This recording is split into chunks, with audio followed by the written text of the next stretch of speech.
Hi and welcome back to my sewing vlog. I'm the Seaside Sewist and this vlog is all about a bit of an introduction into bag making. I'm not sure whether I am actually wonky today. I'm just having one of them days. It's my day off. I've spent probably the best half of the day cleaning the house and trying to get sorted after Christmas and still putting Christmas things away, and I've started on my sewing room but I sort of haven't. I've got plans this year to redo this room, so this desk is it's staying where it is. This room has also got my wardrobe in, but we kind of did this room when I moved in about 13 years ago and everything was sort of black and walnut at the time, so the wardrobe is black glass, the carpet is black, I've got black and white curtains, and it just needs totally emptying out and restarting. But that is an absolutely mammoth task and I really do think that I'm wonky, bear with me. So we obviously all know that you can make bags, but I wasn't really aware of many of the pattern companies and things like that until I started my sewing socials, and a lady, Lorna, she came in one day and made a bag, and it was a pattern from Country Cow Designs that I can never pronounce, and it is the Teloujay bag version 3. There's 3 versions, so it's version 3. At the minute this pattern is £2, so I'll put a picture in here of what it looks like. So I then made this for my mum for Christmas, and I'll put some pictures in of that. So I bought the hardware kit from Country Cow Designs. They do have a fantastic website, please do go and check it out. And then I got I think I went and bought 1/2 metre of faux leather from B&M Fabrics in Leeds. They have loads of colours of that, really good quality as well. The multi-cork that I used was from First for Fabrics a while ago. Again, I still have loads of that left. And I used fabric out of my stash for the lining. So with bag making, you can actually use like leftover pieces of fabric. If you buy something like cork, it lasts you for ages. You can make loads of projects out of it. So I made that for my mum for Christmas, and I really enjoyed the process. And First for Fabrics at the time were just before Christmas were making doing bag making kits, so I got my husband to buy me one for Christmas, and I'm going to show you that now. So it doesn't look like it looked when I opened it, but this is my kit. And I went for the Noodle head redwood tote, which is a mid-size crossbody tote with a zip top. So this is the pattern, and you can just see there that it's quite a big tote, but you can put it across the body. So it says a mid-size crossbody tote with front zippered pocket, back slip pocket, zip top closure and reinforced base. This will be your go-to bag for everyday use. The handy short handles make for easy grabbing, and the crossbody strap keeps you hands-free. This bag is great for travelling and is perfect for keeping it organised. You'll love this tote. The finished dimensions are approximately 10.5 inches wide by 2.5 inches deep and 13 inches tall, so it is a decent size bag.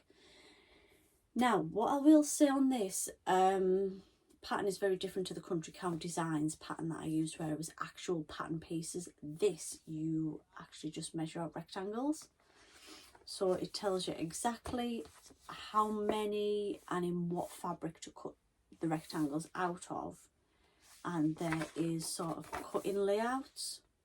But I think what I'll do is actually make my own pattern piece. So I'll measure my pattern piece out, make it in paper, and then use it as a template.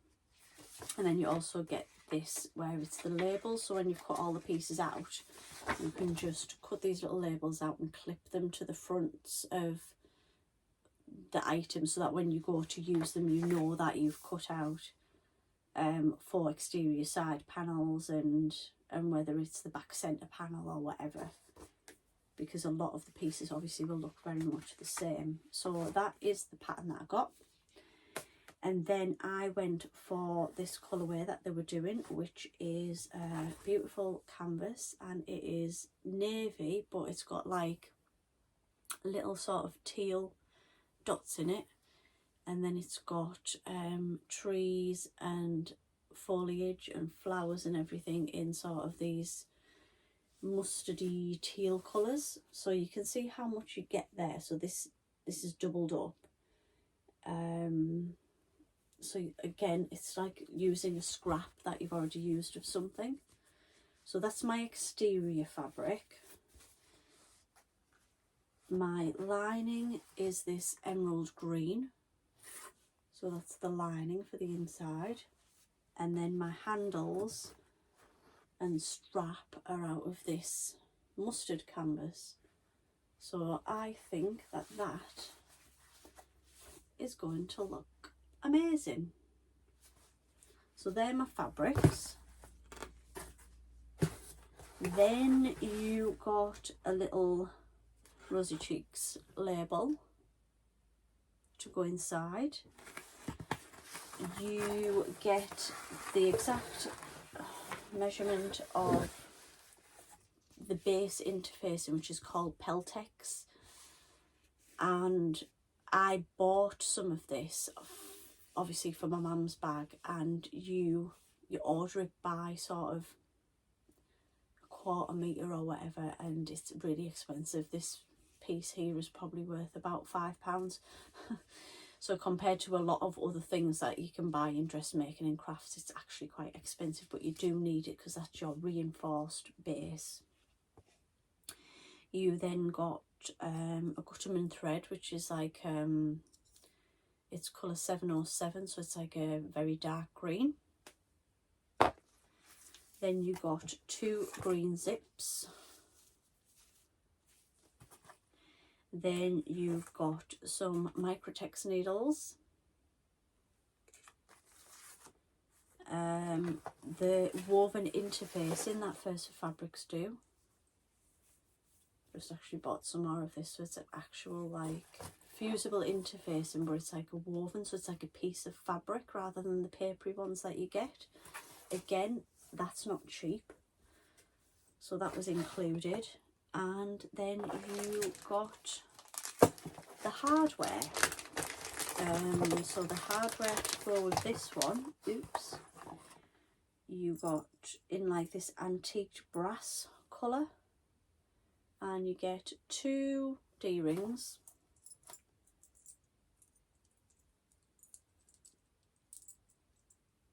two clasps, and the strap slider.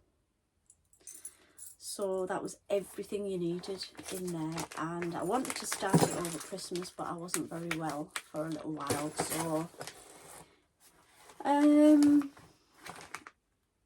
that's fine because I can do it now. And what I took out of the box at the beginning was this ruler that I actually got. I was in Home Bargains with my mum before Christmas, and I really wanted this like quilting ruler, which will really help me with this, cutting this out. So I'm going to pop that in this box as well to keep everything together, so I can start that now. And then what I think I'll do is a little bit of a sew along for that, if everyone wants to see that. So that was that kit. So I'm just going to share with you a few bag patterns that I would like to make in the future. This one is from Country Cow Designs again, and it is called the Meridius bag, and it's like a little satchel. So I'll put a picture in here of that one, and I'm just gonna read out from the website. I'm just going to read out from the website just what it says about that pattern there. So this cute little crossbody has a sophisticated look, but is also great for featuring a fun print on the flap. It's a good size to hold your wallet, keys, phone and other essentials, and it features interior and exterior zip pockets. and I really do think that it is a great one for showing off that like the front flaps actually showing off a lovely print. And I do love a satchel. I've had a couple of satchels like this in the past, and I do like the look of that. So I think that's a definite one. I think I've actually bought the pattern, but I've probably got enough items in my stash to be able to make that. So I do have a lot of sort of hardware and things like that. I think I'm going to put everything together and keep that all together in a little box somewhere. So I think that might be my next one. But again, if you're stuck with the hardware on this, if you go into Country Cow Designs and under hardware, it actually has the hardware for the actual patterns. So that is really, really good. I do really like that idea. So Country Cow Designs also have a lot of free patterns. So there is an iPad sleeve, which I've downloaded, which looks lovely because they've done it in like a cork with a lovely like accent fabric in it. Another bag that I want to make is also from Country Cow Designs, and I've already bought this pattern, and it's the Yarn Bomber Project Tote. So I want to get into doing a little bit of learning how to knit. I can already crochet, but I want to learn how to knit next year, and I'd love to make this little bag. So it's a kind of zipper top bag. So there's loads of pockets inside to put your hooks or your needles or whatever you need, but it's got 2 carry handles, but it also does sort of fold over so you can have your project there. So I do like the idea of that one, so I will be making that one because again I've already bought the pattern on that one. And another pattern that I would like to make this year, another bag pattern, is a new one from Noodle called the Oxbow Tote, and it's quite a large tote, so more like a bit of an overnight bag, I would think. So yes, they do a regular and an overnight bag. Again, on Noodle you can buy the hardware for that actual project, so I think that's really, really good. It is intermediate, that one. So it's a versatile zippered tote bag in 2 sizes. Features an easy access front pocket, reinforced base, crossbody strap and a roomy interior with a slip pocket. Customise yours by quilting. So that's an idea. So I'll put a couple of pictures of that one in as well. And then lastly, I think I would like to make the one that everyone is going on about at the minute, which is the catch-all caddy from Annie.com or Buy Annie Patterns, I think it is. And it's literally, I'll put a picture in here. Adam from Adam Sews makes these in the Tula Pink fabric and sells them, and they're absolutely beautiful. But I just think it's a great little caddy to take projects and things like that around with you, or as you travel and things like that. So there's some ideas for you there. Have you gone into the realms of bag making yet? If you have, what patterns have you made, and what tips can you maybe give me if you've made any of the patterns that I'm on about? As I say, I think I will do a bit of a sew along of that redwood tote. So I'll take you along from cutting the pattern pieces out and the construction and things like that. So that will be coming very soon. So that's it for today. Please give me a thumbs up if you have enjoyed the content in this video, and please subscribe if you want to see more from me. Until next time, bye.